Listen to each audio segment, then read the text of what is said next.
আপনারা দেখছেন সংবাদ সারাদিন, আপনাদের সঙ্গে রয়েছে অঙ্কুর। আসছে এই মুহূর্তের গুরুত্বপূর্ণ খবরে। টালা থানার ওসির পলিগ্রাফ টেস্টের আবেদন করতে চলেছে সিবিআই, এমনটাই জানতে পারা যাচ্ছে। বিশদে জানবো, আমাদের সঙ্গে রয়েছেন আমাদের প্রতিনিধি রিয়া মাঝি। রিয়া, ঠিক কি কারণে অভিজিৎ মণ্ডলের পলিগ্রাফ টেস্টের আবেদন সিবিআই সূত্রে কি জানতে পারছো? একদমই জানিয়ে রাখবো যে আজকে দুজনকেই আদালতে পেশ করা হয়েছে, এক সন্দীপ ঘোষ এবং অপরটি হচ্ছে ওসি টালা অভিজিৎ মণ্ডল।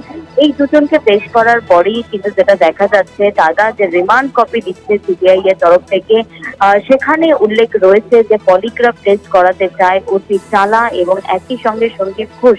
তারও কিন্তু পলিগ্রাফ টেস্টের পলিগ্রাফ টেস্ট সন্দীপ ঘোষের আগেই হয়ে গেছিল এবং সেই কারণের জন্য তার নার্কো টেস্ট করাতে চায়। অর্থাৎ ওসি টালার পলিগ্রাফ টেস্ট এবং সন্দীপ ঘোষের নার্কো টেস্ট করাতে চায় বলে এমনটাই আবেদন করতে চলেছে সিবিআই বলে এমনটাই জানা যাচ্ছে।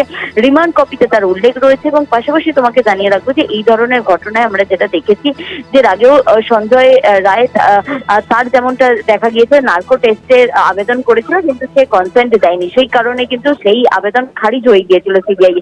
তো এক্ষেত্রে এই যে আবেদন ওসি টালার পলিগ্রাফ টেস্ট এবং সন্দীপ ঘোষের নার্কো টেস্ট, এই আবেদন যে করেছে সিবিআই এর তরফ থেকে যে করা হতে চলেছে, সেই আবেদনের বেসিসে কিন্তু কনসেন্ট নেওয়া হবে এই দুজনেরই। তারা যদি দুজনেই কনসেন্ট না দেয়, সেক্ষেত্রে কিন্তু ফের আরো একবার এই আবেদন সিবিআই এর খারিজ হতে পারে বলে এমনটাই সিবিআই সূত্রে জানা যাচ্ছে। ধন্যবাদ। আমাদের সঙ্গে ছিলেন আমাদের প্রতিনিধি রিয়া মাঝি।